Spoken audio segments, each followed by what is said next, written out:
a few speakers on this, so I'll call 3 at a time. If you'll come up and please give us your name when you come up. Justin Katz, Ken Schwartz, Andy Goldstein, Martin Ginsberg.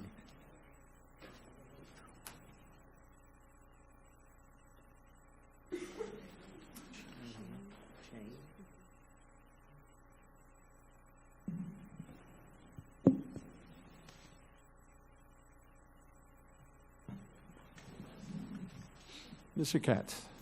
Thank you.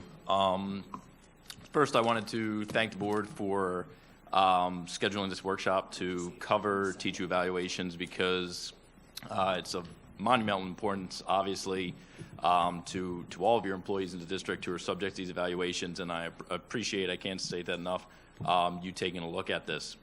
I've spoken, obviously on this topic for a number of years.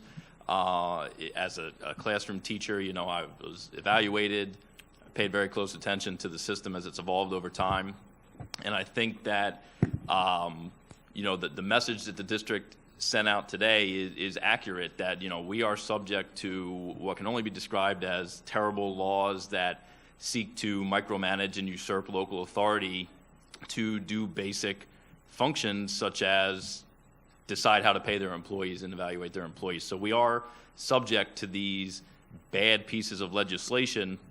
And what I would ask you to do, or district staff to do, by way of our Joint Evaluation Negotiation Committee, our negotiations over the contract, or just in general in giving guidance, is to try to lessen the negative impact of these laws, which it seems we universally agree are detrimental to teacher morale, to retention, compensation, you name it. I've yet to see in all the years of the evaluations in the wake of Senate Bill 736 back in 2010-11, I've yet to see any positive impact that someone could directly tie to this evaluation process. I think it was a thinly veiled attempt to exert power over local school districts. It was not, in my opinion, a genuine effort by the state legislature to identify and reward good teachers and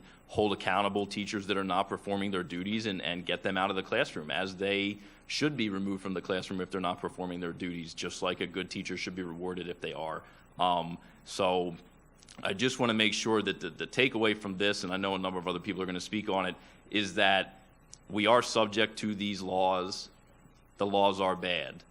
We have a great degree of discretion locally.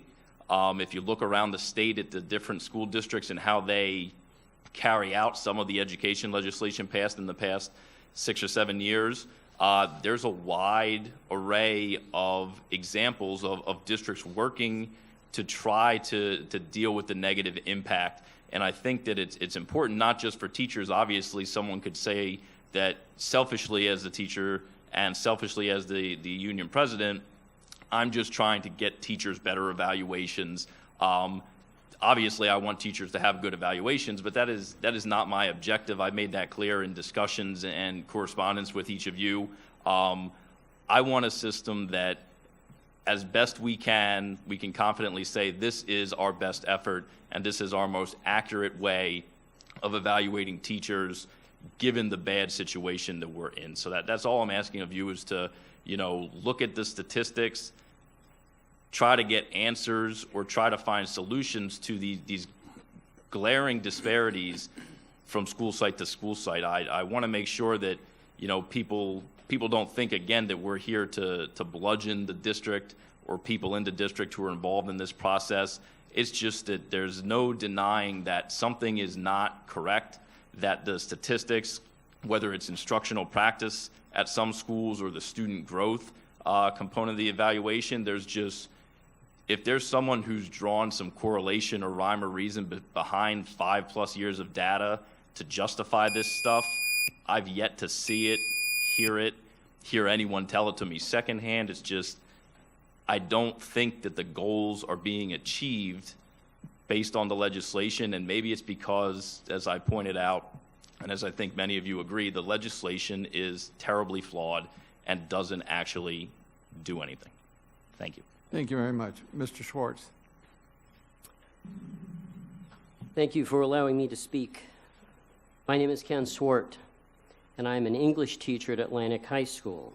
And there are 5 things you need to know about me before I make my comments. I'm speaking only for myself and not for the faculty at Atlantic High School. I'm a Dwyer Award finalist. I'm an international baccalaureate instructor. I'm a 13-year veteran teacher. And in a previous life, I was a Metro Daily newspaper reporter, including 14 years at the Sun-Sentinel.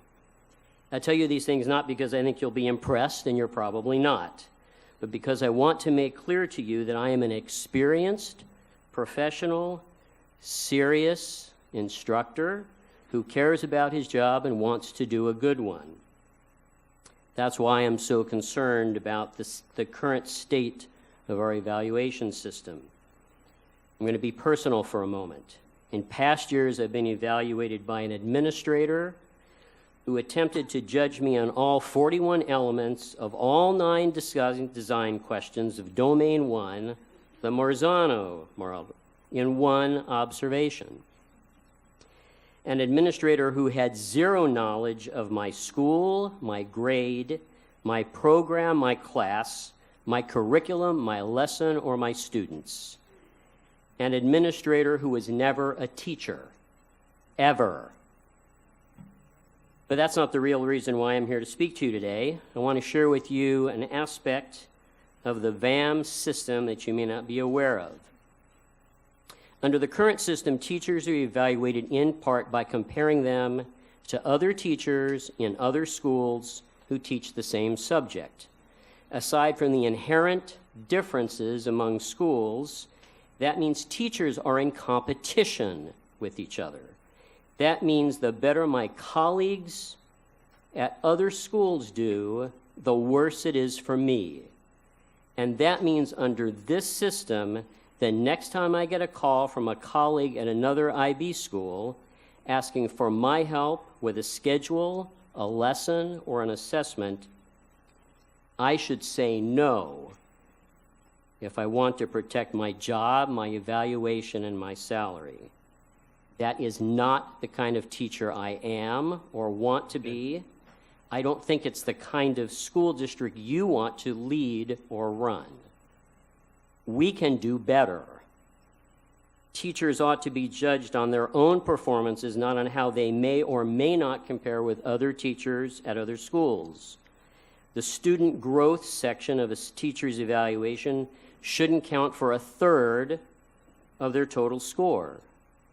Administrators should be properly trained on how to administer the evaluation system, and we should once and for all finally be able to find a way to include the most important aspect of a good teacher's job, the ability to create, encourage, develop, maintain, improve, and celebrate appropriate academic relationships. Good relationships mean good teaching and good learning. In closing, no good teacher fears being evaluated fairly, and even the worst teacher deserves that much. Thank you. Thank you very much. Mr. Goldstein? Good afternoon. My name is Andy Goldstein. I'm a teacher at Omni Middle School, a member of the Palm Beach County Classroom Teachers Association, speaking as an individual.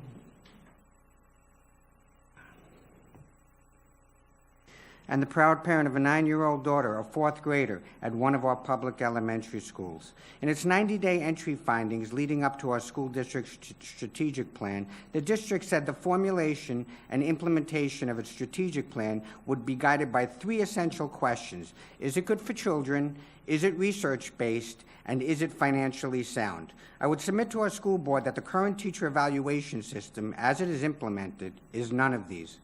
The current teacher evaluation system, as it is practiced by our district, is part of Florida's system of accountability, which has led to a plethora of high-stakes testing, a drastic narrowing of the curriculum, a system that puts those that need the most help in ever further jeopardy, a loss of creative teaching and learning, and an all-engulfing focus on data and testing. Our teacher evaluation system creates two big classes of teachers, effective and highly effective, each with its own budget forecast of how much money is available and how much will be paid out. We heard again and again during negotiations for the collective bargaining agreement, how there was so much money available for teachers' salaries. And based on previous projections and future projections, there was this much for effective and this much for highly effective. And that puts the district in the immoral position of having a vested interest in making sure all its teachers are not highly effective, because they don't want to pay the increased amount for highly effective pay. Now, I can hear the argument, oh, well, if our teachers were truly highly effective, we would find the money. But I'd like to remind our school board and our school district that there were 6 years when we got at least effective ratings, okay, and we had either little or no increments, and we are drastically behind in a career. Indeed, it's become like a temporary salary job, not a professional career, and this has devalued the teaching profession. I really appreciated Dr. Robinson's comments about the loss of creativity in those students that need the most help. And this obsession with data is sucking all the life and joy out of learning. But I'd like to tell you, Dr. Robinson, it's not limited to the low-performing schools. It's also the same thing is going on in the middle schools. And at my school, we just celebrated Dr. Martin Luther King Day just more than a week ago. I asked my daughter if they discussed anything about that at her school, either before or after, and she said no.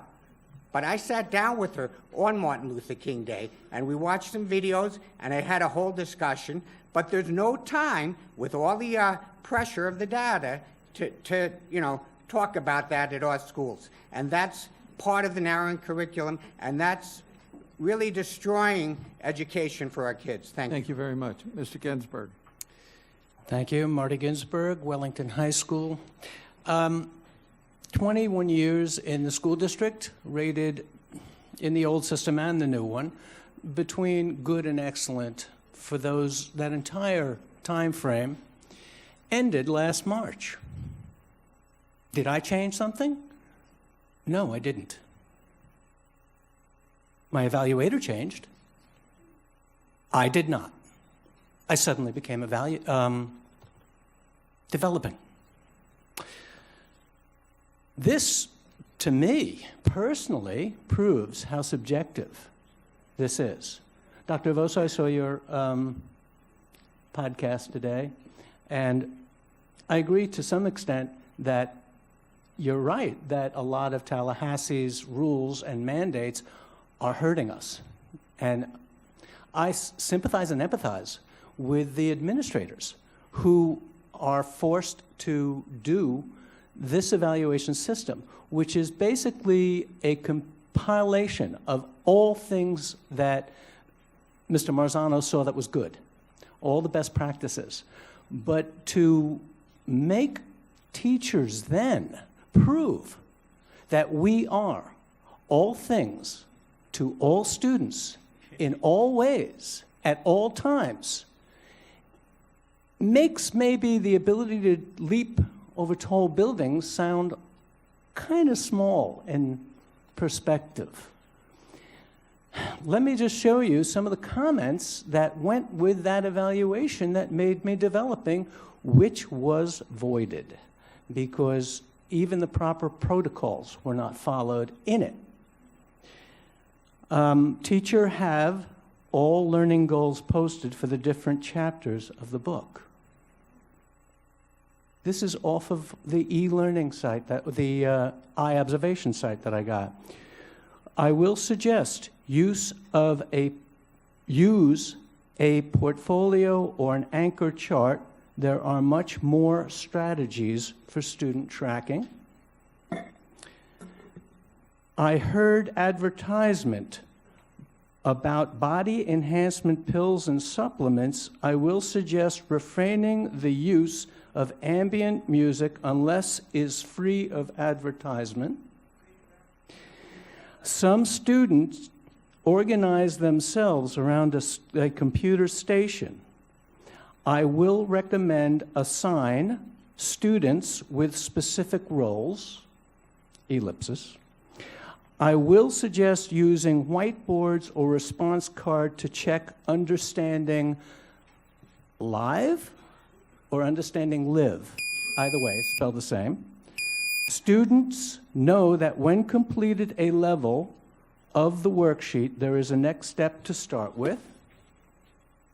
Mr. Ginsburg has many conferences with students, though the lesson about student academic behavior and review of expectations, period.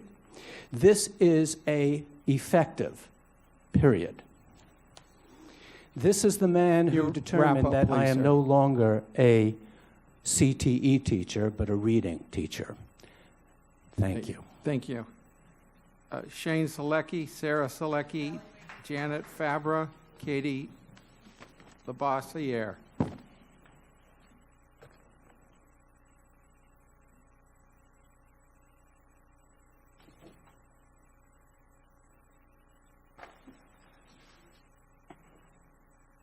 Let's just go.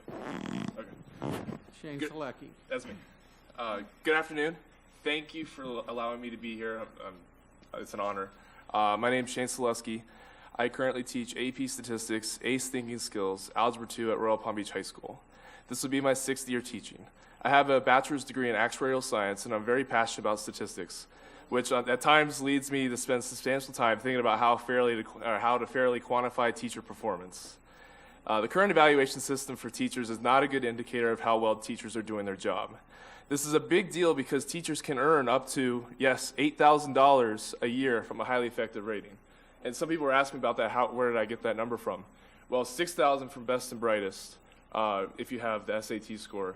$1,200 from bonuses, and then the 3.5% increase. So for a new teacher, it could be $8,000. It could be more if it's a teacher that's been in the system for a while. So this would be roughly a 20% increase in starting teacher salary. That's a lot of money. Don't forget, part of this money is an actual raise which compounds with future raises. This can play an important role in retaining and attracting top talent. So it is really important that we do make the evaluations fair and representative. There are 2 issues that I'd like to highlight today, and I'm going to talk about one of them. And I timed myself, and it was taking a little bit longer, so my wife is here to say the other part. The subjectivity is scoring of instructional practice and the flawed model that the district uses for student growth. So I'm going to talk about the district model. First off, I want to say the VAM for ELA and for Algebra 1 is actually very fair because they match students individually based on characteristics. So you're actually, as long as they do better than kids who have the same pre-test score coming in, the amount of days absent, all these variables that are very significant. It's not perfect, but it's actually very fair. But the district model for non-VAM, so for AP, ACE, IB, or even such as biology, all right, it's not fair. And at first glance, it does look like it would be fair, but they're splitting all of the teachers into 3 or 4 different categories based on pre-test scores. So I want to give you an example from my situation. I was lucky enough to get highly effective for AP Statistics last year. As much as I'd like to take credit for that, part of it has to do with where my students were placed within the cohort. I was in the moderate low cohort, which is the bottom group. But I did have, they had a better academic history as opposed to what I usually have. And they were placed at the top of the cohort. So surprisingly, not surprisingly, at the end of the year, they were, I think it was 84th or 85th percentile, about where they were expected, where they were supposed to be. Well, this year, and let me talk about that year. I had 3 kids that took BC Calculus already. I'll finish this up real quick. 3 kids that had BC Calculus. The majority of my kids were levels 4s and 5s. Now, this year, I'm also in the same category, but I'm in the middle of the cohort. I only have 1 person who has taken BC Calculus. I have mostly level 2s and 3s. And so I'm in the same group expected to have the same pass rate. And so that's not fair. So that's something to consider. And then also, I have an issue with the pass rate Okay, because, you need to wrap it up. You Yes, used your yes. 3. Thank you very much. yep, yet you only consider the pass rate and not individual performance of a student. So regardless of where they are coming in, we should be optimizing the performance of the student rather than they pass the exam or not, because there's a lot of success to be made, regardless of whether they pass the AP exam or not. All right, and I'll. Okay, thank you. Okay, so my name is Sarah. I'm a biology teacher also at Royal Palm Beach High School, and I'm going to present the second point here that my husband wanted to present to you but ran out of time for. Instructional practice is being scored differently from school to school, and that's kind of already been brought up, the subjectivity and evaluation, so that we understand that each school shouldn't have the same percentage of teachers earning highly effective for instructional practice. But with that said, based on highly effective numbers among all the high schools in Palm Beach County, some of the schools are nowhere near each other. For example, Glade Central High School in 2017 had a 9.1% highly effective rating through instructional practice, compared to John I. Leonard High School, a school that has the same school grade as Glade's, had 52% of their teachers earn highly effective through instructional practice. The most extreme example is Jupiter High School, where 95% of teachers are getting highly effective through instructional practice. And Jupiter High School is an A school, but it's a little strange that 95% of teachers are getting highly effective, while only 35% of teachers are earning highly effective through student growth. It's clear that schools are applying the standards differently when determining whether a teacher is highly effective through instructional practice. And we want to be clear, we love working at Royal Palm Beach High School. Our colleagues are great, our administrators support us, and the students are awesome. But every year, we have to reevaluate whether it's in our best interest long-term to transfer to a school where we're almost assured a highly effective rating in instructional practice because of the additional $8,000 in pay. So for us, that's a 20% increase in pay. And we don't know if the schools are intentionally inflating instructional practice ratings, but imagine the amount of increased recruiting power they have over the schools who don't do that, or don't do it as much, and don't have as many teachers earning the highly effective ratings through instructional practice. It would be nice to have a different system that removes the incredible amount of subjectivity built into evaluating instructional practice. So in conclusion, I think we can agree that there's serious problems in the way that we're evaluating teachers. We look forward to improving the evaluation process, hopefully together, to make it fair for everyone. Obviously, we're limited time, so it's not the place to discuss ideas to help solve the problems. But fixing the problems are important to us. And my husband would welcome the opportunity to contribute, and we'd like to thank you for your time and listening to our concerns. Thank you very much. Janet Fabra?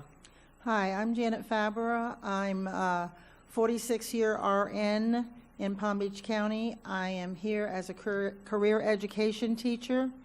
This is my 24th year in the district teaching. I am the Medical Academy Coordinator at Royal Palm Beach High School.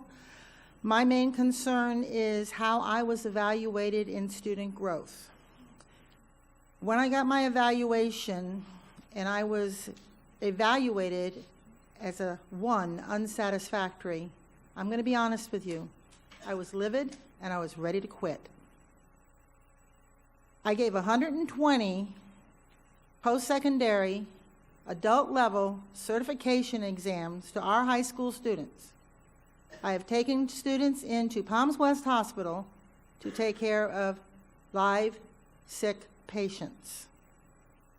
And I was told, when I asked about this, that my certification exams did not count. I had 100% pass. You can understand, I'm upset. 100% pass EKG. Give me a teacher in Palm Beach County that can say they have 93 to 100% pass rate for their FSA, AP exams over the last 3 years. I have my statistics right here. Okay? I was told that I was evaluated on the FSA score of my students and the SAT score of my students. I have no input into their education. I teach junior and seniors who on an FSA are level 4 and 5. That's great. So their SAT scores are going up only that much. Sure, there's no growth. But does that evaluate what I've done with these students? Absolutely not. I give my students a pre-test. They fail it. They make 20 to 50%. I expect that.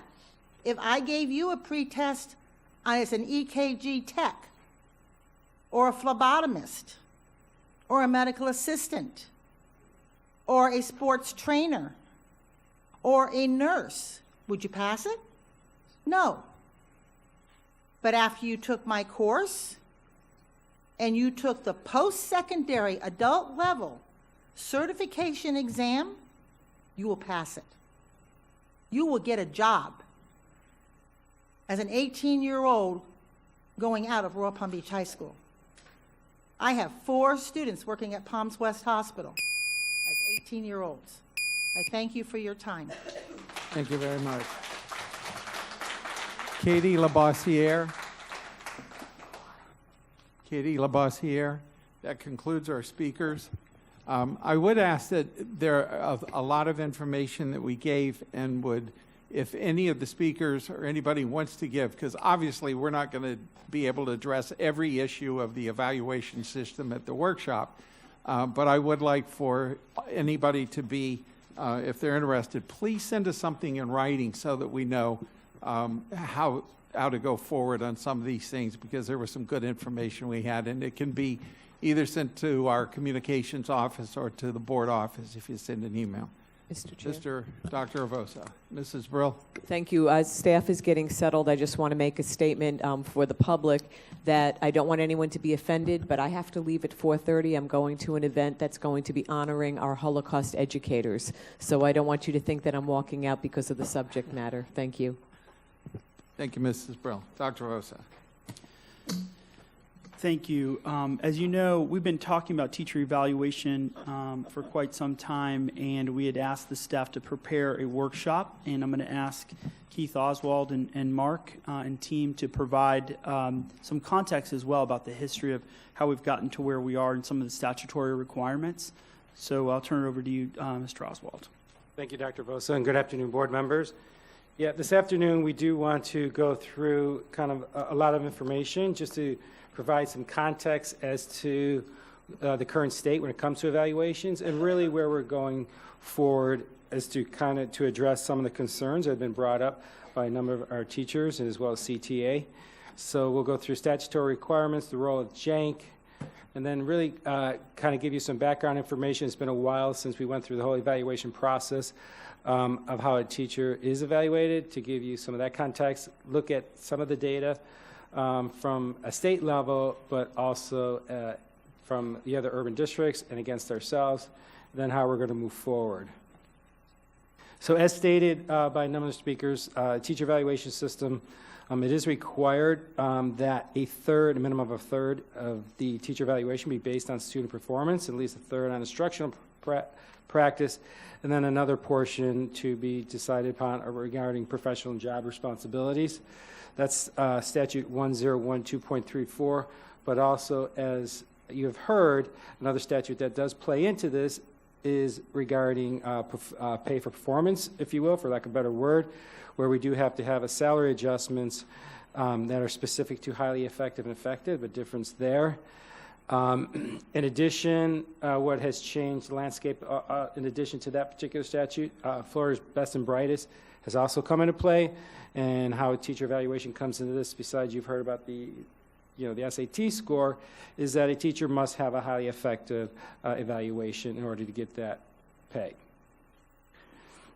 Again, this in the Florida statute column here, you can see the minimum requirements, and then how we really kind of go about our process and how we have decided how to break down those components is through the Joint Evaluation Negotiating Committee, which at that point it was decided upon that instructional practice portion would be weighted at 57%, student performance at 33%, and deliberate practice at 10%, and I'll unpack those as we move forward.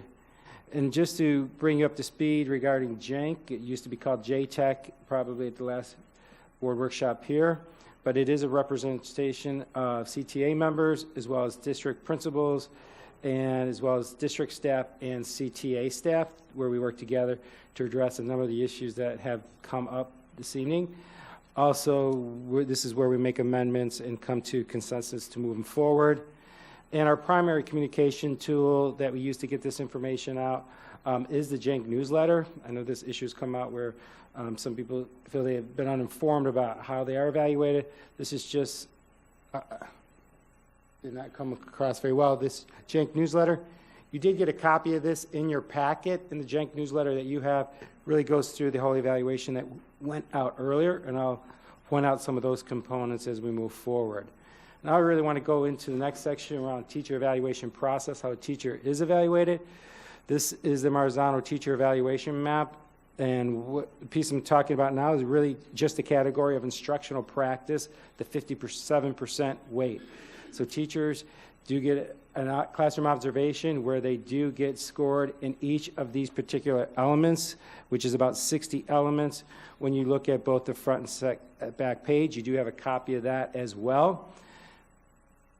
Each of these elements do get a rating. These ratings are based off these protocols that fall under each of the elements. The protocols will unpack that particular element, what it's looking for, and then the particular scale of how an administrator would tell or score a teacher in that particular area. I'm going to talk more later about when we're moving forward in the new focus model about how we're kind of changing this particular these protocols to really better fit context of our own district. Remember, when this evaluation system rolled out, it was decided upon by May in the legislature, and we had to implement in August. So there was literally about 3 months to really kind of turn this around. So we just kind of went off the shelf with these particular current protocols. We're making adjustments moving forward. The conjunctive scoring, I'm not sure why it's coming up like this, is a bad picture of it, but conjunctive scoring, so in each of those elements that I described, the teacher gets those ratings, innovating, developing, etc. They get those scores. So category 1A teacher, in order to be rated highly effective, category 1A would be a first-year teacher. In order to be rated highly effective instructional practice, they would have to get 51% or more of those ratings in the innovating area. Then the overall evaluation, the conjunctive score, would come into play again, where all of those different elements that we talked about that I showed you on the map would have to be 51% or more. Category 1B are second-year teachers. Category 2 would be 3 years or more experience, and those would be the ratings. So in the more experienced teachers, it would be 60% of those ratings would be at level 4 or innovating, where they're scored at. That's how the conjunctive scoring currently plays in that we work through with JENC. This slide just to outline the minimum number of observations that are required. Again, minimum. I want to stress that so for a first-year teacher, would have a minimum of 4 observations, 2 informal, 2 formal, 2 in the first semester, 2 in the second semester. There can be more, again, minimum, and 2 or more year teachers would be 2 observations, 1 informal and 1 formal. Now I want to change and go into the category of student performance. This is weighted at 33%. In this particular category, again, a teacher has to have a pre and a post test. They have to be there both for the October and February FTE, those particular students. For about a third of our teachers, you've heard about the state VAM score. That covers about a third of our teachers in our district. Outside of that particular area, we have what we call our local models that we work through with JENC to decide upon, and some of that came out this evening, about what we would use for pre and a post and how a teacher would be evaluated when it came to student performance. Some of those areas, we do use other state assessments. We match up with another pre-assessment, a previous state assessment score. Outside of that, we'll use local assessments. We'll use things such as SAT, ACT, et cetera. One of the areas industry certifications that was brought up, we're going to be looking at in the future. This particular slide does outline all of our local models that we currently have. So this is where some of the concerns that have been expressed to the board members have also come up.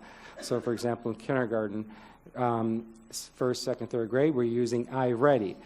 This has been an area that has been one of concern for a number of years, trying to find the right assessment in this area. We feel we've landed at a better place. However, there are some teachers that are concerned when it comes to the technology, making sure that the technology is working. So we're working through some of those particular issues. Or the time that, in particular kindergarten, the way the test starts, all of the teachers begin in October. We do wait because there are concerns that teachers have raised regarding developmental abilities of the students to be able to navigate that type of a system.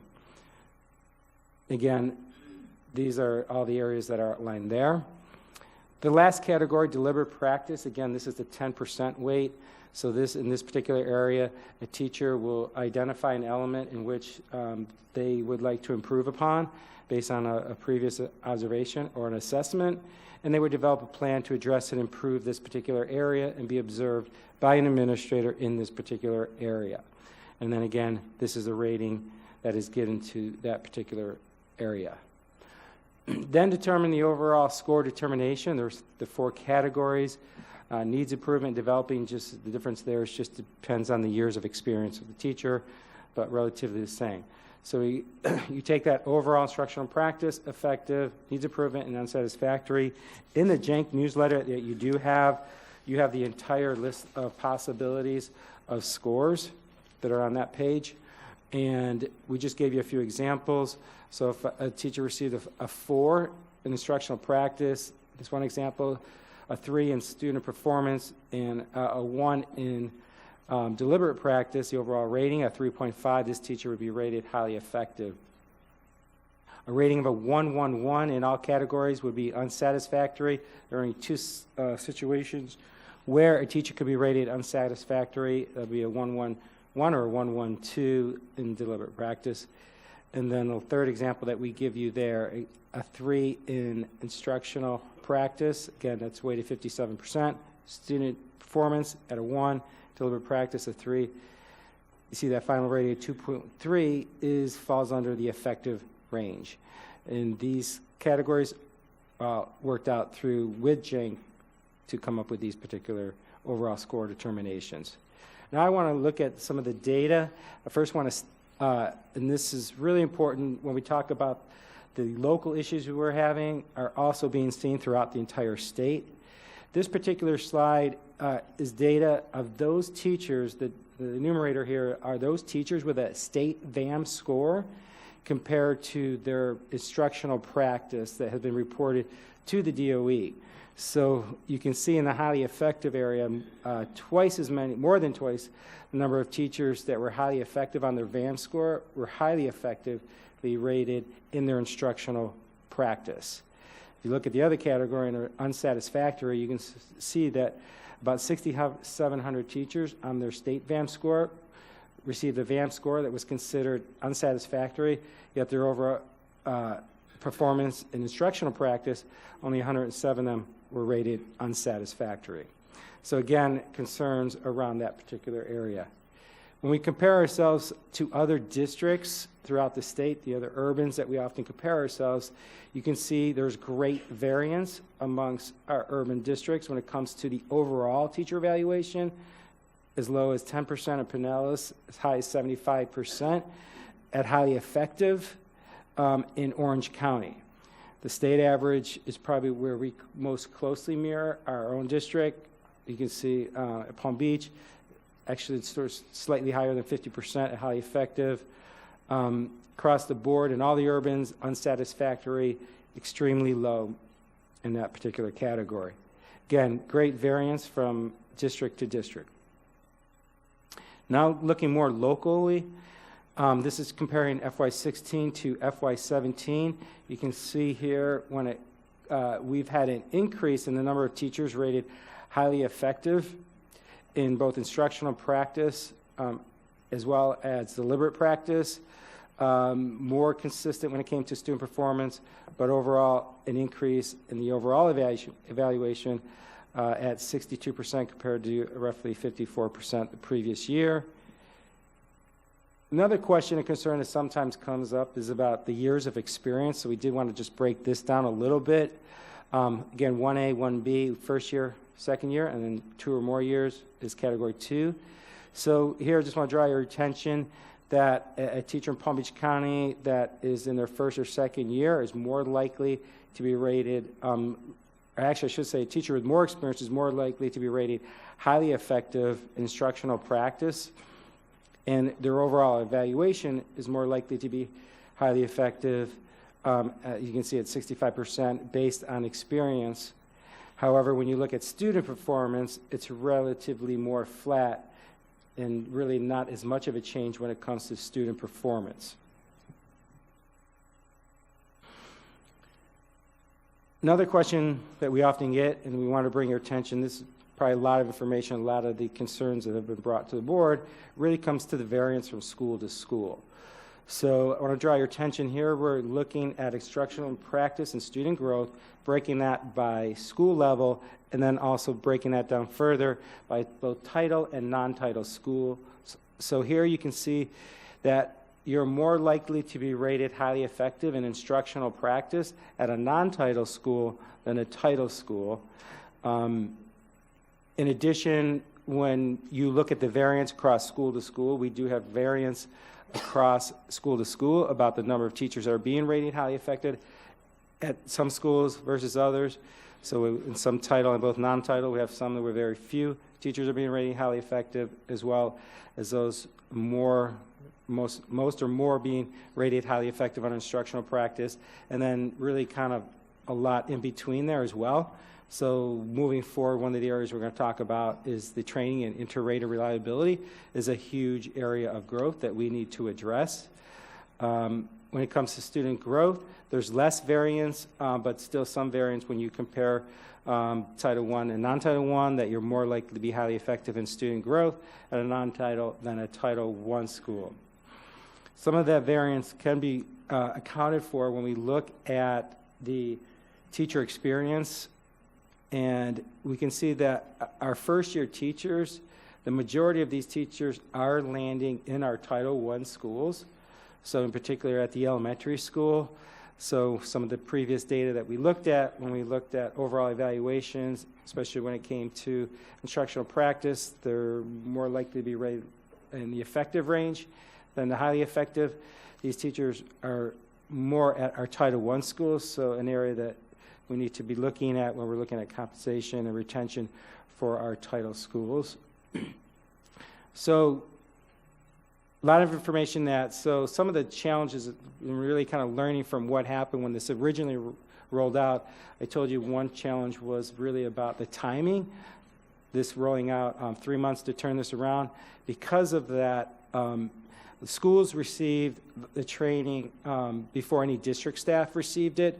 So one of the challenges that we've had a misalignment in communication from central office to the schools, from department to department. We want to change that with the new focus model. Administrators were also trained separately from teachers. Because there was a quick turnaround, we worked closely with LSI, so we had trainers that were from throughout the country, consultants.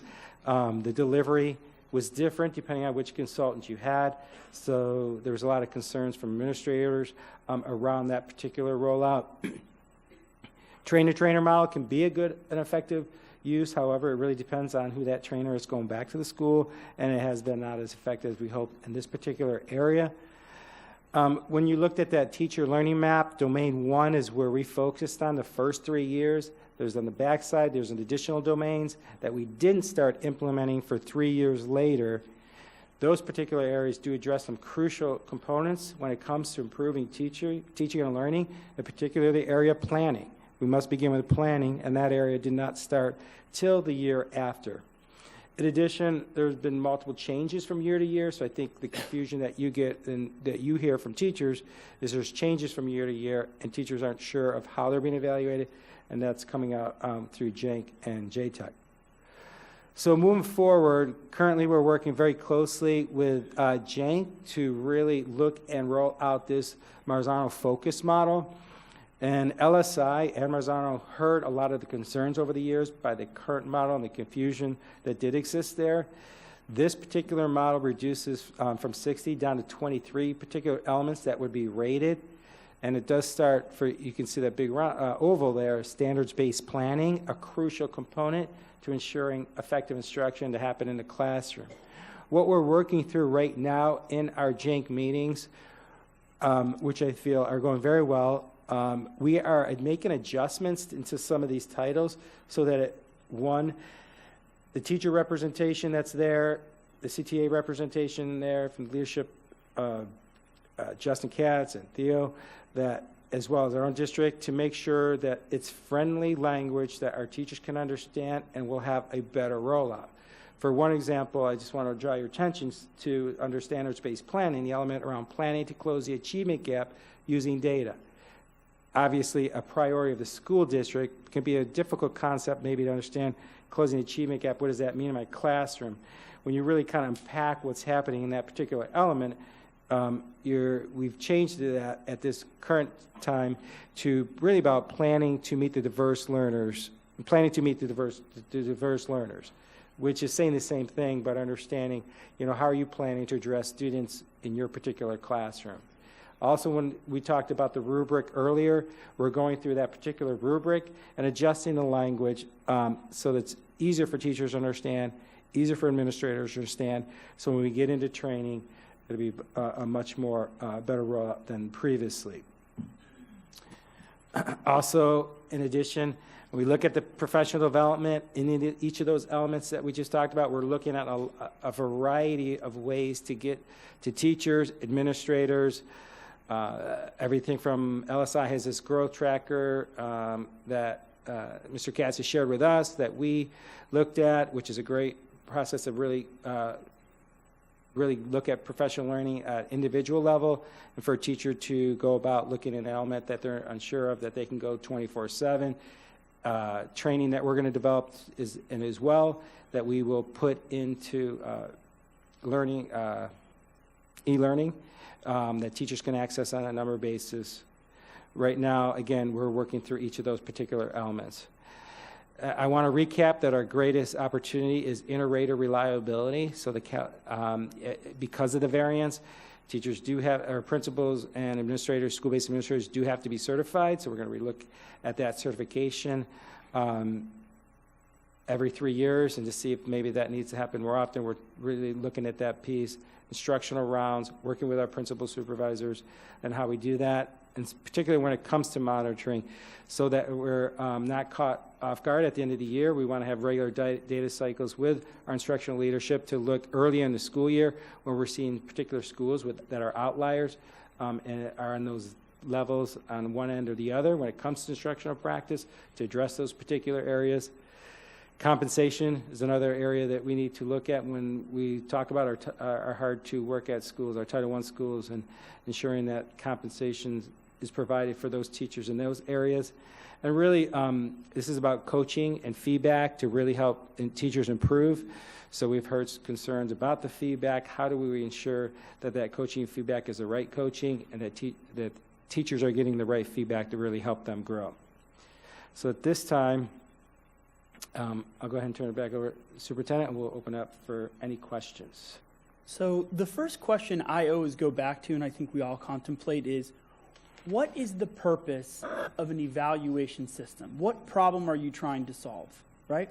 At the end of the day, whether you're a lawyer, a doctor, a banker, folks in other industries, you try to solve the idea that I want to be able to tell folks, you've done a good job and you're contributing to this business or to this district or to this classroom in these ways.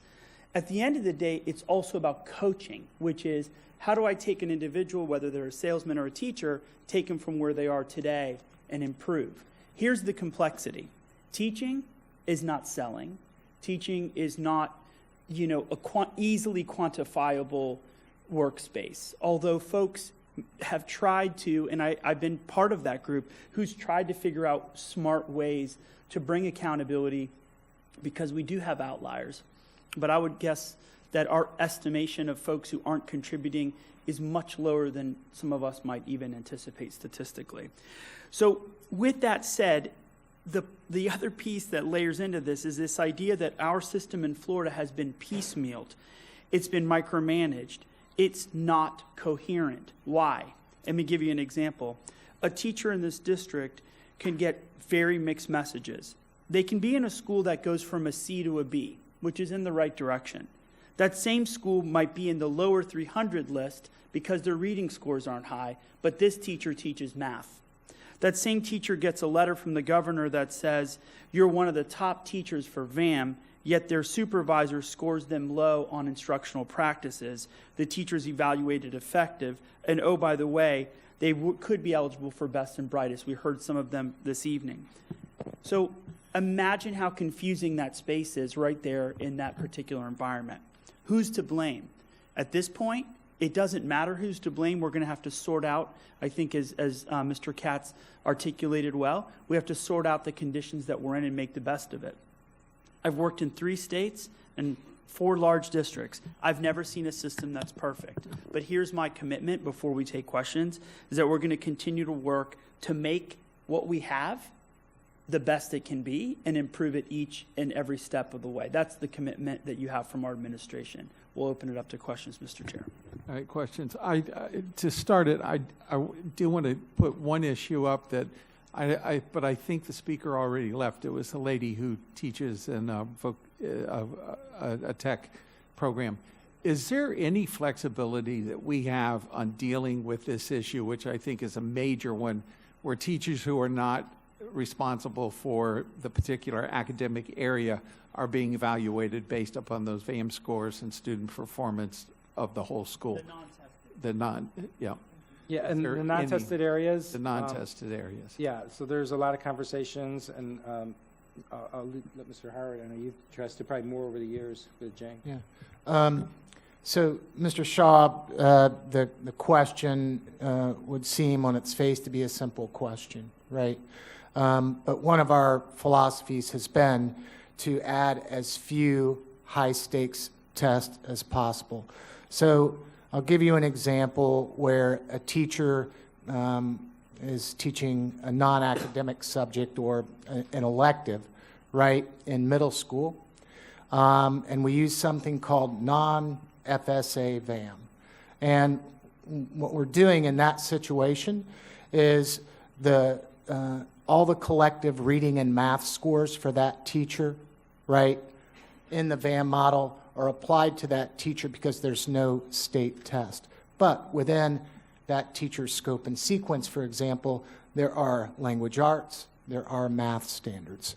In that way, we try to build team, right, because they are contributing to the school and in those same subject areas. So I think the first thing that we look at in those situations is what tests are available, and do we want to add another high-stakes assessment to the plate? Okay, thank you. Mrs. McQuinn, Mr. Barbieri, Dr. Robinson. I'm going to start with Everybody. one question, and I'll wait my turn for others because I do have others. The first one is, it's a question. Why do we have to use test scores to evaluate teachers' performance? In the most simplest term, it does come right down to the statute that student performance must be at least 33% of the teacher evaluation. Thank you, Chuck.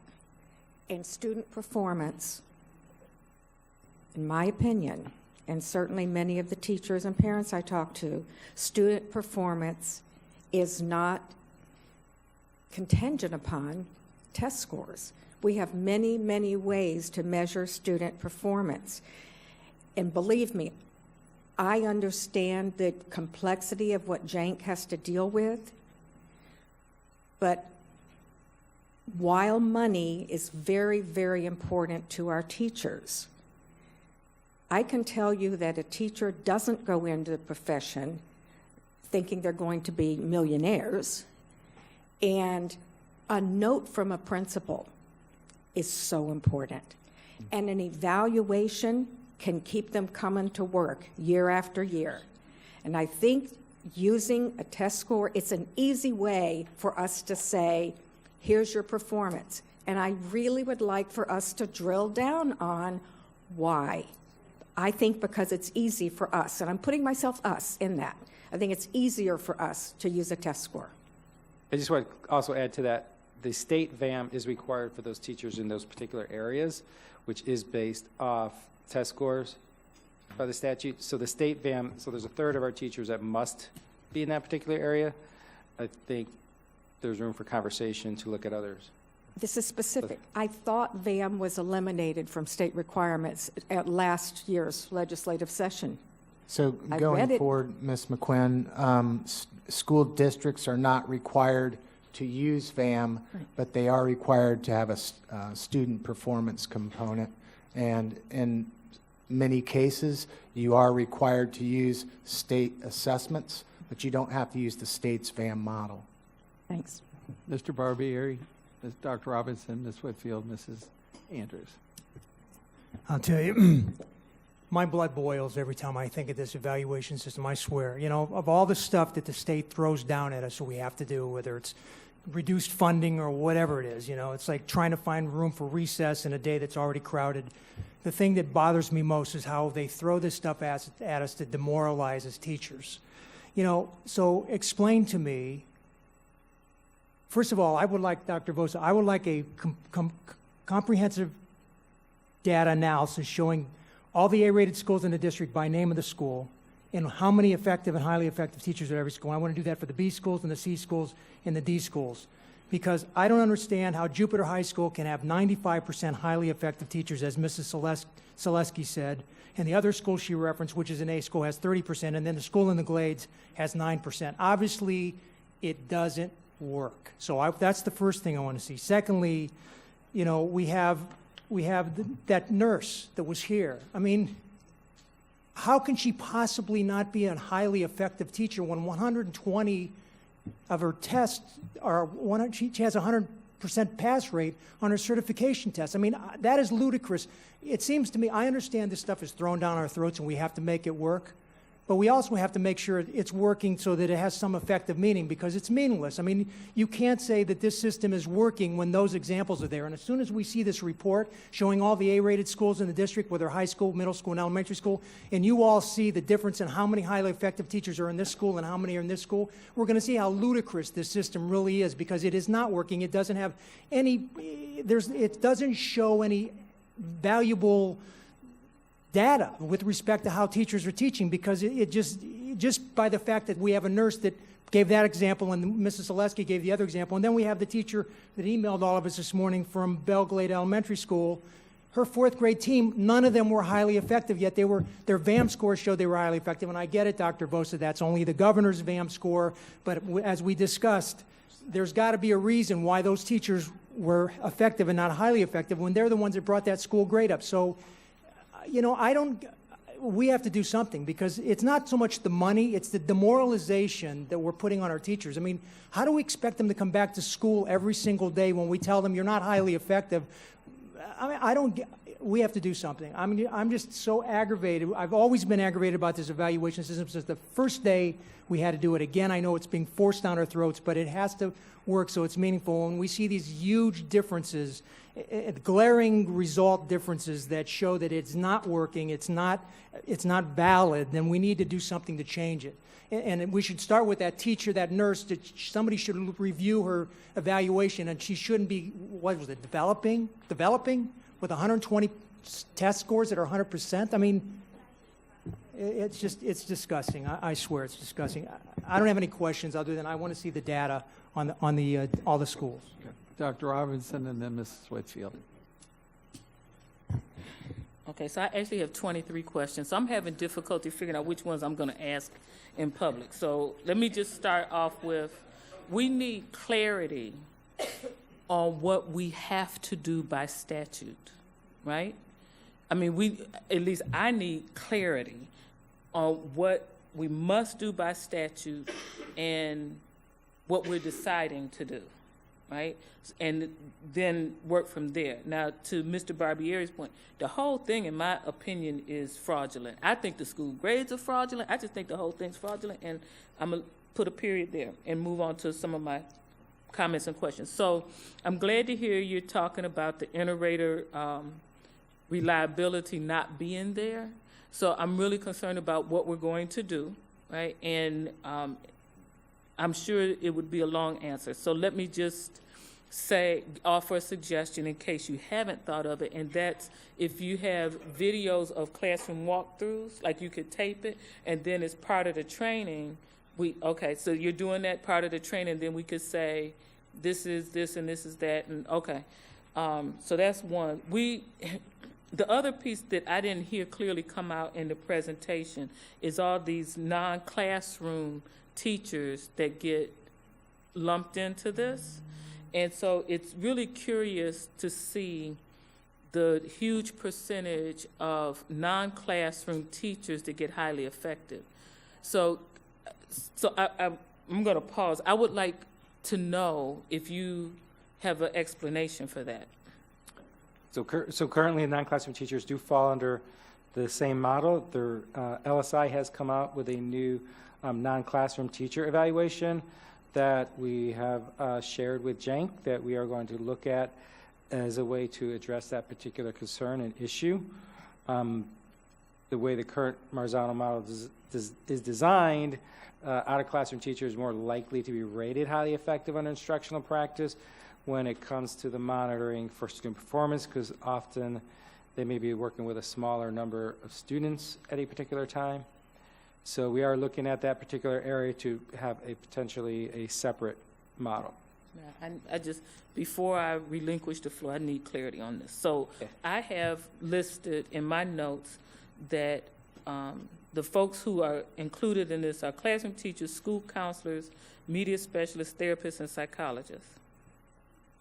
There's probably a few others that are missing as well. Okay, so the psychologists don't have any students. I mean, it's just something, I know it's very wrong. I guess you can explain how it's wrong and then how this new LSI model is going to improve things.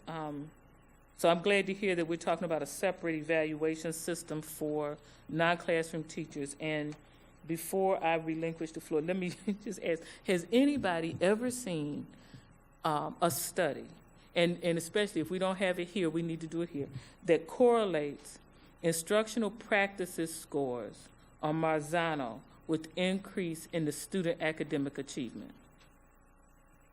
Because before, I've looked for this, and I can't find it. And so I just want to know.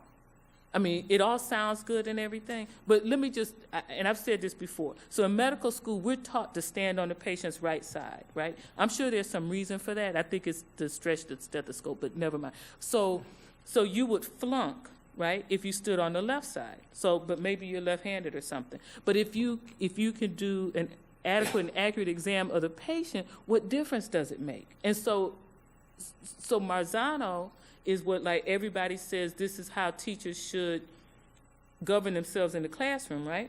And it should lead to improved academic outcomes. But do we know that? Is there anything that says that it will? I mean, because there's nothing that says standing on the right side of the patient helps me hear better, right? I'm just saying. Is anybody ever seen this? We can provide you the research that's behind the current model.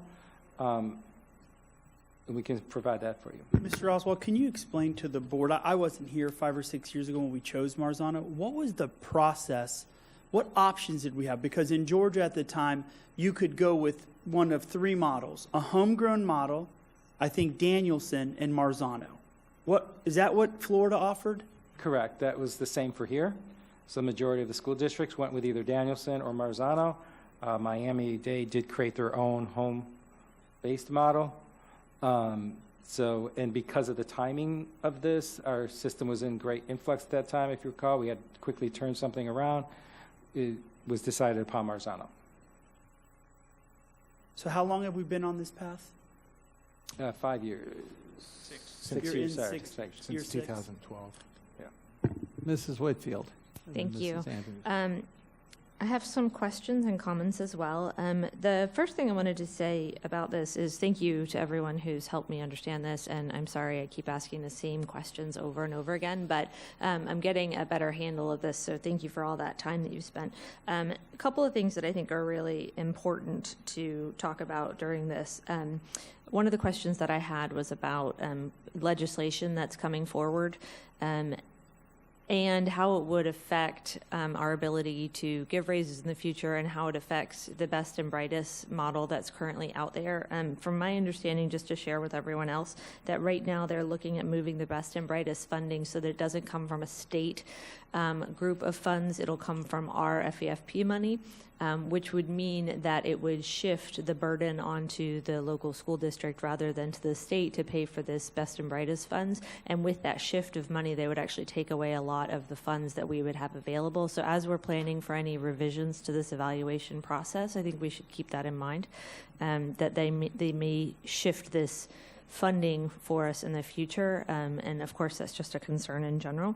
The other thing that I've been thinking a lot about is, how would I feel if this was me and my principal or my boss came to me and told me, you didn't do good enough during this one time throughout the whole year that I came to look at you.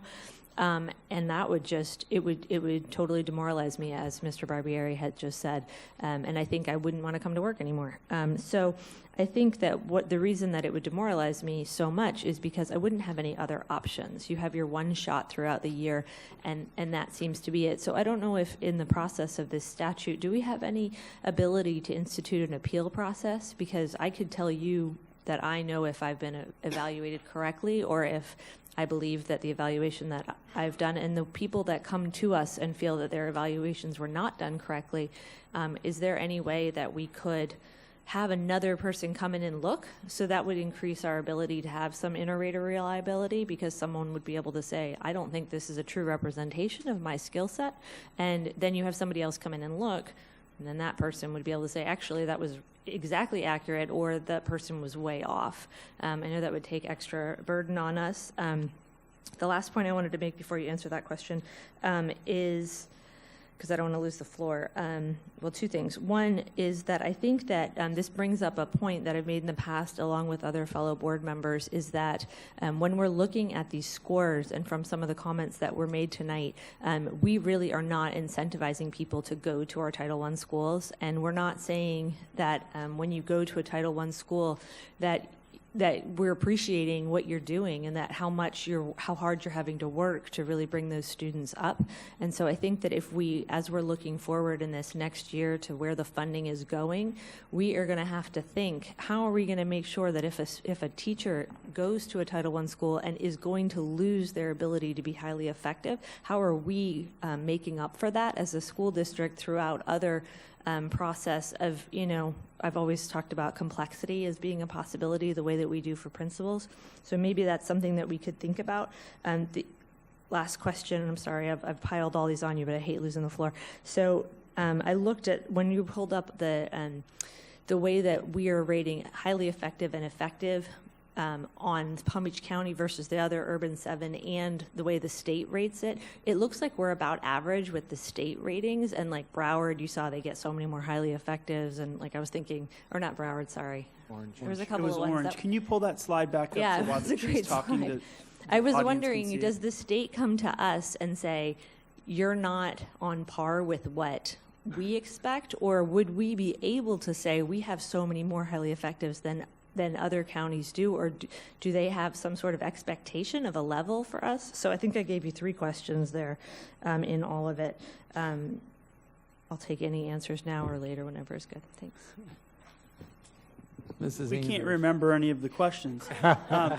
No, actually, let me weigh in just for a moment on this. If anything, we're chastised for the fact that we have too many highly effective. There are politicians who will tell you that your highly effective rating should match your VAM, which is, ours is what, 33? 18 strictly on VAM, but 32% on student performance Right. overall. So you've got that side of the house, which would argue that we do too much, that we're overinflating. That, I'm just saying on the conservative side. The other side would say, no, we should be more like Orange County, for example, where 3/4 of folks are rated highly effective. So, Mrs. Andrews, may I make a quick comment Okay. on something? And I think this kind of, to me, puts a focus on exactly what Mrs. Whitfield was saying. If you look at what the legislature did with the best and brightest, they said, and I believe the number is $6,000 per teacher. However, that $6,000, from my understanding, is based upon the total allocation the state gave.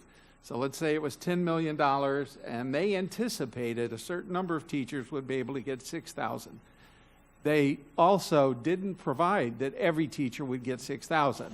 If that $10 million has to go to a bigger group of teachers, that $6,000 then is eroded significantly. And I think the bottom line on what you were talking about is exactly that issue. This has nothing to do with what the performance of teachers from the legislator's perspective. This has to do with how they can distribute money, which makes it even more inequitable. Mrs. Andrews. First of all, Mr. Barbieri, your comments were well taken, as well as everybody else.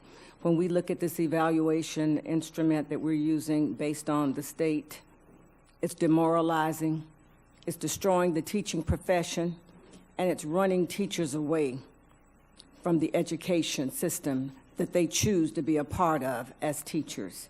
When we see non-Title I schools getting the highly effective ratings, and we see the Title I school teachers getting the effective rating, this is why you have flight. This is why you have a lot of transfers. This is why we're constantly having teacher recruitment fairs, because we're filling those Title I schools with new teachers without all of the credentials necessary, experiences, advanced degrees, and so on. So the state of Florida has created a monster here as it relates to helping our teachers do their very best. We're asking our administrators to be consistent.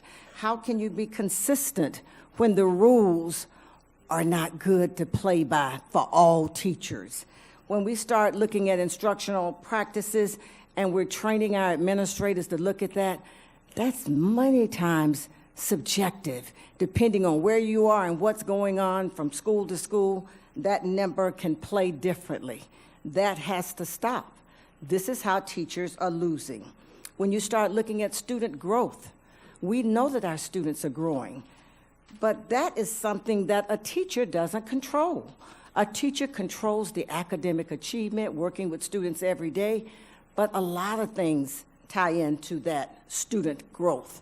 And when we're actually putting those numbers in place, and we're not putting numbers in place for all of the other factors that teachers have to deal with, we lose, depending on what students the teachers are teaching. So what we've been dealt here by the state is crippling the profession. Now, one of the things I'm saying, I'm happy we're coming together to come up with a new system here, but we need to deviate as far away as possible from what the state has told us to do. And for whatever we can get away with based on legitimacy and legal, we need to do it. Because if we continue to follow the guidelines that's based on what the state has told us to do, we're going to continue destroying our teachers. And this is not the right thing that we can be about. That's a no-no. I'd like to say the training is critical. We have our area region offices now, and we've got to make sure it's consistent. It's the implementation for whatever you come up with has to be consistent. We have some schools, just like we heard today, that give all of the highly effective. They're right on top. And then there's some principals and schools that are doing the effective. Something's wrong with our process based on what someone has told us to do, based on the training. So the training model has to be consistent, has to be implemented properly, and it has to be a lot of oversight as we work with each school. So that's a piece that I think we've got to work on. And whatever we come up with, we've got to make sure that there's checks and balances. I don't want to sit here and talk about how we're going to get it done and make it work. I know that we're going to do it, and we've got to look at the other districts that have been able to kind of move away from what the state has said and gotten away with it. So I'm sure you're calling the urban sevens and everybody else and those things that they've been able to do and not do based on what state requirements are there or that have been relaxed. But whatever we implement, we must have a check and balance after implementation. So it needs to come back to the board within the next 3 months after we start, so that we can continue looking at it. We can continue hearing from the teachers, because they've been coming to the board month by month, week by week, talking about how it's broken. So we already know that. So as we begin to put the pieces together, I really want to make sure that you come back and show us, what did you do, what's making it different, and is it fair, and how we're going to make it work for our teachers. Thank you. Dr. Vosa, if the legislature passes the bill where school districts could become charter districts, do you think that that would give us the opportunity as a district then to modify in this whole issue? So that would just allow this local board to make decisions that typically are made in Tallahassee. We've been pushing this idea also about block grants. There's been some discussion this year about this concept of innovation and earned autonomy, which means if your school district's doing well, then leave them alone and let them to do more. So yeah, there's always that possibility. If you don't mind, I'd like to make just a closing statement. Well, I mean, just from my standpoint, it wouldn't be closing the project out or the workshop out. There is no perfect system. I think we can all agree on that. The system will never be free of subjectivity, no matter how much training we provide. But we have a long way to go, and we can get better. I guess what I'm saying is we can get better. And you have my commitment that we'll do that. The instructional rounds and some of the trainings that we've already begun, I think we'll start closing that. We've seen an almost 10% increase in teachers that are rated highly effective over the last year or so. And we hope that we'll be able to really sift through that and make it more fair and equitable. Because at the end of the day, we always have to start with that same question. What's the purpose of the evaluation system? How can we push back on the state and locally try to create something that's more coherent and understandable for our teachers? Thank you. Dr. Robinson. Thank you. A request and a question. So the first is, I suspect that we have not done this, so I'm going to request that not only district administration, but also CTA outline all the policies, agreements, procedures, and practices that you believe cause Title I schools to have 2/3 of the new teachers.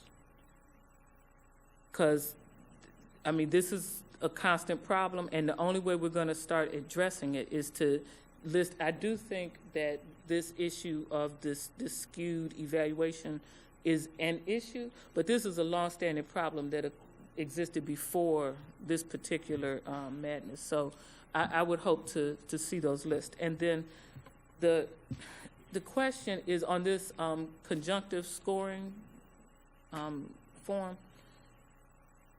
So I missed it the first time I looked at it. So essentially, Category 1A and 1B teachers are required to have greater than 51% of their ratings at the particular level, 2, 3, 4, whatever, to receive that rating, right?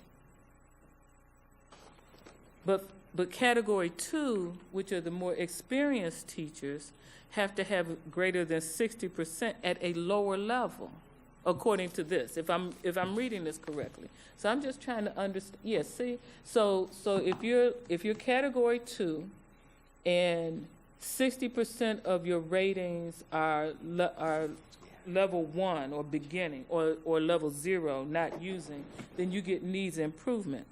But if you're a first-year teacher, greater than 51% at level 2 gets developing. It's something, yeah, it's just, I don't understand, and I don't understand, like, what were we thinking when we did that? I just don't understand that.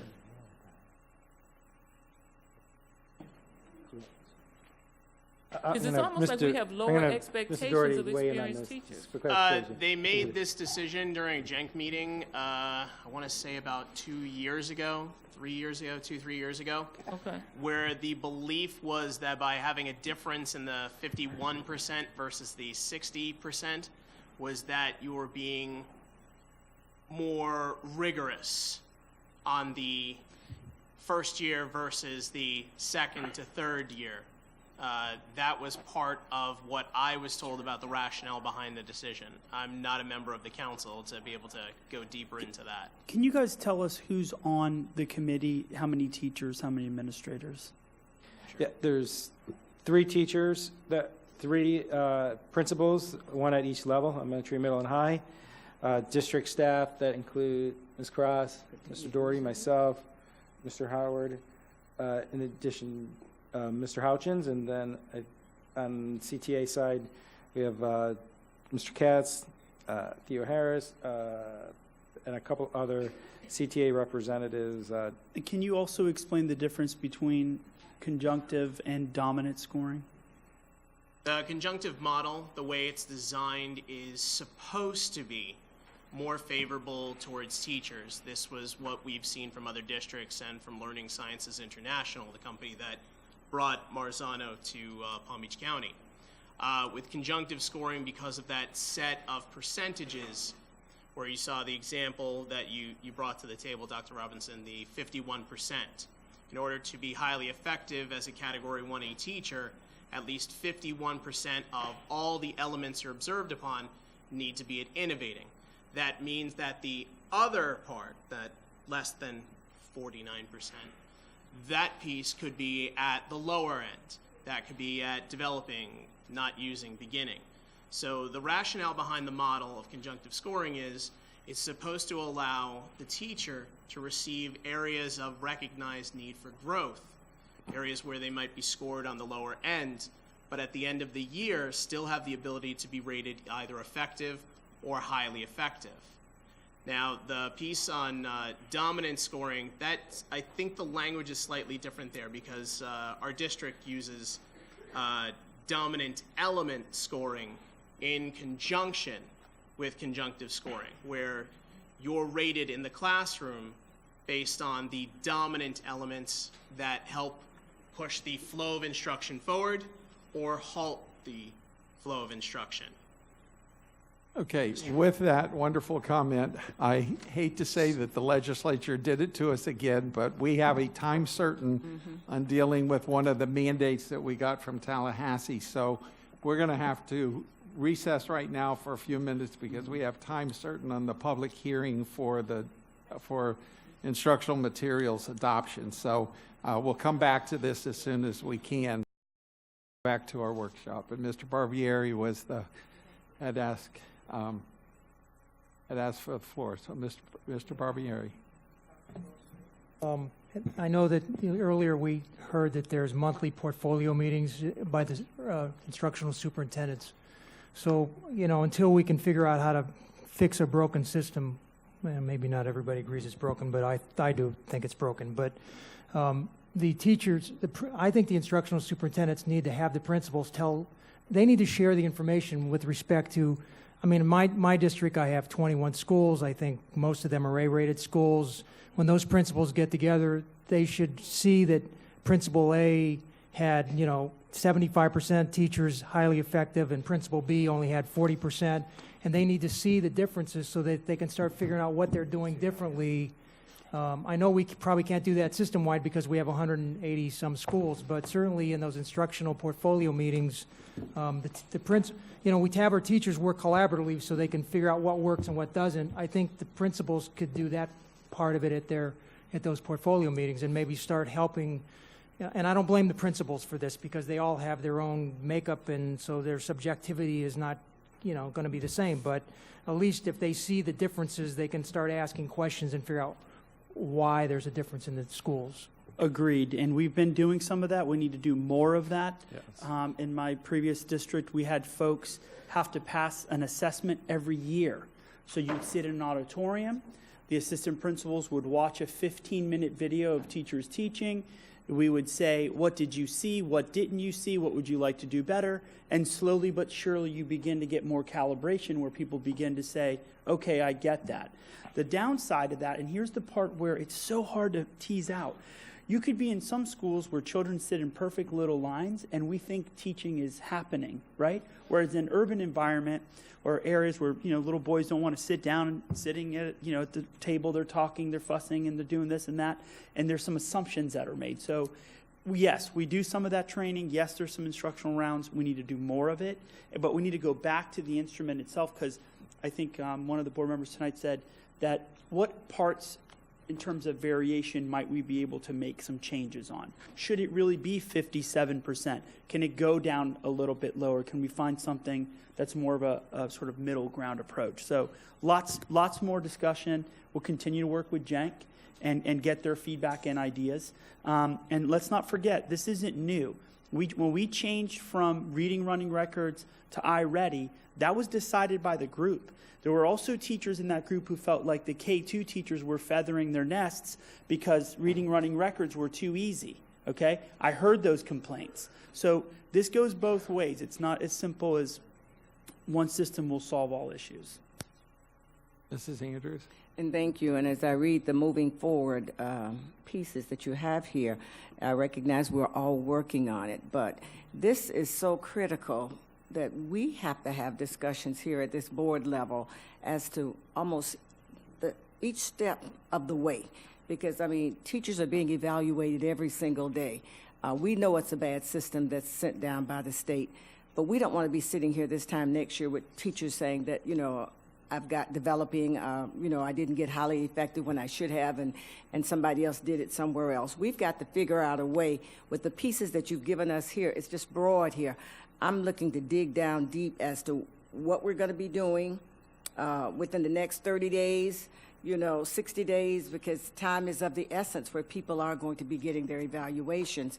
And I really want to know, what are we going to do so that we can eliminate some of these same problems, some of these basic problems that we're seeing too, about how one school does it one way and another school does it another way. We've got to find out what is happening that causes this disconnect, where you've got some getting it and some not getting it that should be getting it, and some maybe that's getting the highly effective that maybe shouldn't be getting it. So there's a big disconnect somewhere. So we've got to figure out where that is and how we can kind of stop that, because we're talking about it within the next 6 months. People will be evaluated again, and we don't want to have this same conversation. I'd like to add just some clarity. Earlier, there were some comments made that somehow, from a budgetary standpoint, central office is telling people how to evaluate people. That is absolutely not true. Mr. Burke and I work hard to find a pot of money, and then that pot of money is divided up. Whether there's 100% highly effective and 0 effective, it's still the same pot of money. I just want to make sure everyone understands that there's never been a directive that we would say there are too many highly effective or not as many highly effective. So I just wanted to put that on the record. Mrs. Andrews? And I heard from some Royal Palm Beach High School teachers here today, because that's one of the schools that's in my area. Sometimes we hear about this as board members, so we've got to really keep talking and discussing it, so that if we see something that's kind of skewed some kind of way that we feel that something's not right, as board members, as the administration, we need to get right on that, because time is of the essence. And it's a little scary to me when I see all the things that we're trying to do. The state has tied our hands on a lot of this. We've just got to really figure out how we can make sure we can identify the best ways we can fix some of this stuff as quickly as possible. Mrs. McQuinn and Dr. Robinson. I was going to save this for my board comments later, so I promise I won't make board comments later. And this won't take 3 minutes. I have a thought. Now, please, veteran educators, don't groan when I say FPMS, Florida Performance Measurement System. However, it was not based on test scores, and I'm coming now to Marzano, because Marzano teaching strategies and the professional part of it, not just the teaching strategies, it is research-based. I had the opportunity in one of my retirements to supervise student interns from Palm Beach Atlantic, And so I was able to use the Marzano instrument to determine whether those student teachers passed or not. It's good. It's just good teaching. I think we were hurried as a school district into using something. So why couldn't we? Remember in the old days with FPMS, we had to, all of us, every administrator, every single one, except perhaps the superintendent, every administrator, we watched the videos and we had to score. It was tense. So we had to score those teaching segments. And you passed or you didn't, but it was objective. So I don't know why we could not take the Marzano teaching part. I don't know why we couldn't take that and develop our own test. And I'd leave that to all of you experts to do that, but I really think we could do that. And there are too many elements for a principal to observe with a teacher, but you could, for this teacher who has taught this many years, or it doesn't even matter, but for an individual teacher, well, I'm going to work on these elements this year, I'm going to evaluate you on these elements the following year. I really believe that we could do that. It is objective. It is not using test scores. We don't ask our teachers then to be in competition with each other. How terrible. Don't we want our advanced placement students to all score 5s? Of course we do. And I think, and Marzano already has built-in strategies for development if you don't do well in that area, but it does puts a pass-fail for administrators. And at least it's something objective that everybody would use. Thank you. Thank you. Dr. Robinson? Thank you. I think we might, multiple people are saying the same thing, but, and I want all the children to score level 5. I'm just saying. So, okay. So, but to my point, so Marzano's supposed to be research-based, but there's no correlation with what the outcome's supposed to be, which is academic achievements, right? I mean, I'm just saying, if that's what it's supposed to be, that's what I thought it was supposed to be. Okay. So but I need to come back to this, because this is bothering me. So I just need to point out, because I just keep thinking that I'm not reading this correctly. So if we look at effective, so can you go back to that slide? If we look at effective, if you're a first or second year teacher, you have to get greater than 51% of the ratings at level 3 or higher to get effective. But if you're a more seasoned teacher, you have to get greater than 60% at level 2, which is a lower level. See, I thought this was saying 51, 51, 60 at level 3 or above, but it's not. Okay, and so I'm not misreading this, correct? Somebody, okay, I'm just checking because it makes no sense to me. So, okay, I won't even dig into that anymore. So, one more thing, did we ever consider using PYG?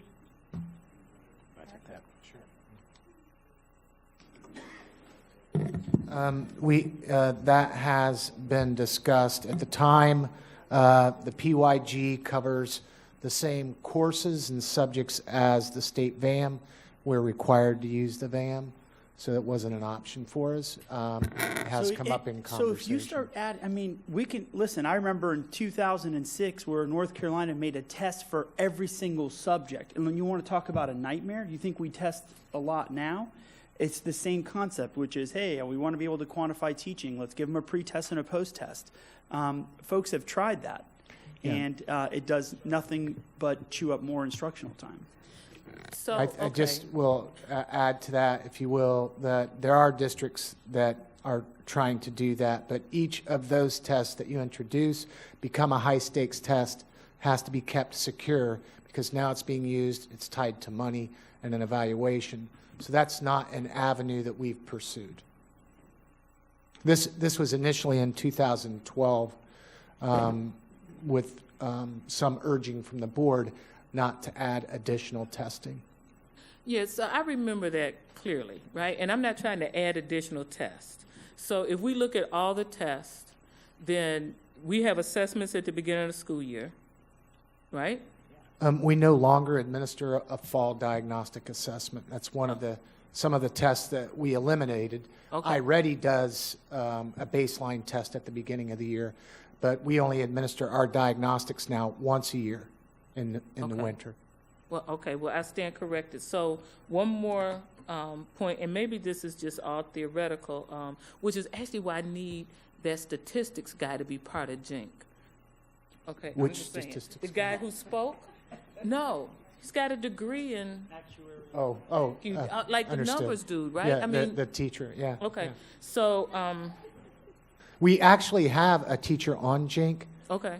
who does just that. Okay, okay, good. So, I guess,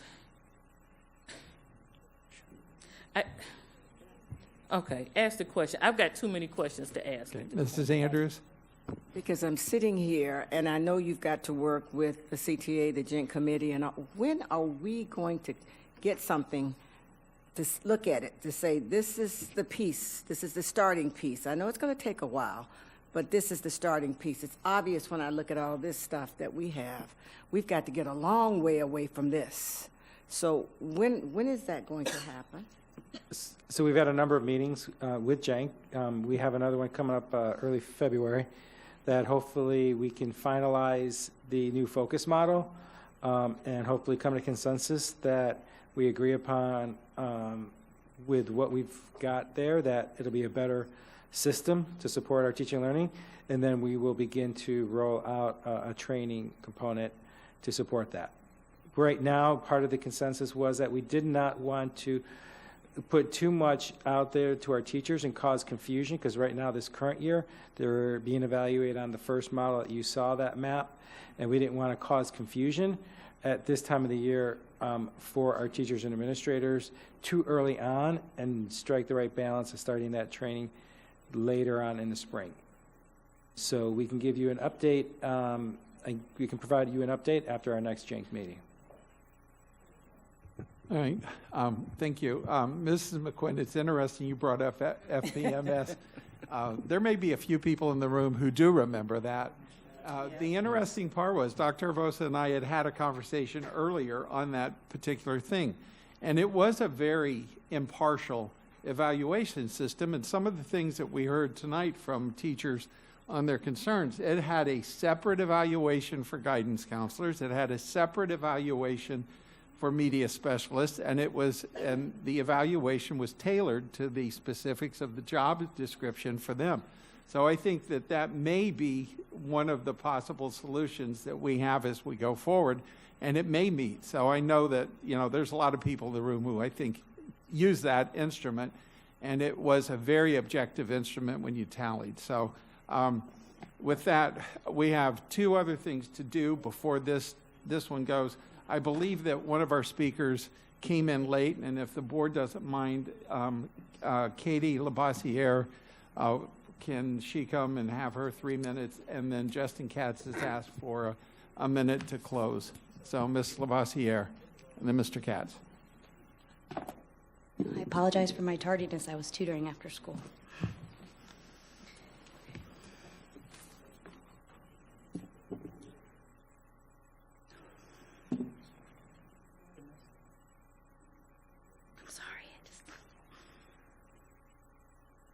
Can you start the clock over again, please? Thank you.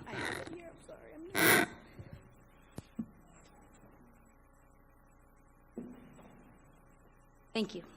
My name is Katie Labossiere. I have proudly been a math teacher for 14 years.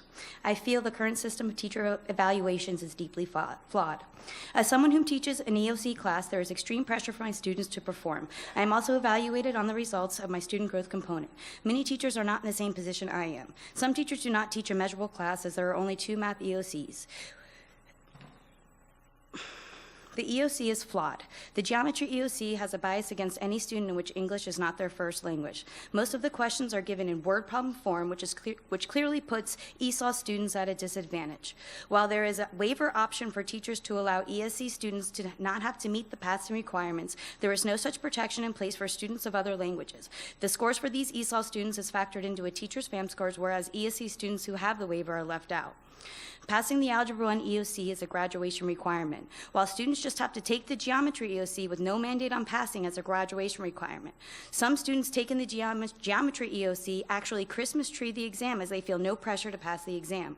If I'm going to be evaluated based on the results for both tests should be graduation requirements. As a result of the student growth component, teachers that are teaching upper level college-bound students are being pulled from their roles in those classes to teach to the lowest 20%. This results in the higher performing students electing to take math classes that are below the level of their previous last math class taken, taking classes not located on campus, or completely dropping their math class altogether. Teachers are not properly educated on how the evaluation works or how the VAM scores are calculated. For instance, last year, of my 52 students that took the EOC, 50 passed, which is 96% pass rate. If I factor in the one ESE waiver, that brings my pass rate to above a 98%. A fellow teacher had a 100% pass rate. However, neither one of us received a highly effective rating under the student growth component. The current system is also flawed because it offers no protection for students and for teachers who need to take a FMLA leave. In 2016, I missed approximately 4 months of work due to a district-approved FMLA leave of absence. A massive substitute was not put in place, and upon my return, my students had a large learning gap for the time that they were not instruction. Upon receiving my evaluation for that year, I received a needs improvement rating under the student growth. This certainly was not a reflection of my efforts trying to catch my students up for the lack of instruction. The informal evaluations are only 10 minutes long. It is not possible to fit all the requirements into the 10-minute observation period, especially during a 1 hour and 50-minute block class. There is no system of accountability pertaining to the observer. I've had the same observer for the past 14 years. I've never had the opportunity for someone else to observe me. This has led to huge differences in instructional evaluation results across departments, with some departments having almost highly effective ratings and some having very few due to different observers being assigned to different departments. This evidence also rings true when looking at the instructional Thank you. May I? Okay, go ahead and close out. This evidence also rings true while looking at the instructional evaluation listed by the FLDOA, Florida Department. One of the best performing schools in our district, Suncoast, is 69.3% of the teachers listed as highly effective, where Boca Raton High School has 94% of their teachers. At Congress Middle, only 6 teachers, that's 9%, are listed as highly effective. Carver, 0 teachers. Boca Raton Middle, 41. Wellington Landing, 87. At the elementary level, Royal Palm has 100% of their teachers as highly effective, where Waters Edge only has 42.6%. The district office has a rating of 94.9% highly effective, with only 5% effective. The teachers. Okay, can you close out now, Sure. please? Our ability to feed our families is based on our ratings. Teachers with highly effective will receive almost 1% more raise than those with just effective rating. The statistical data I previously spoke about that proves just how unfair this can be and how the school at which you work at can affect your evaluations. I do believe in accountability. I also believe that it should be equal for all. The current system is clearly not working, and I believe that there's too much room for personal discretion. Thank you for your time. Mr. Katz.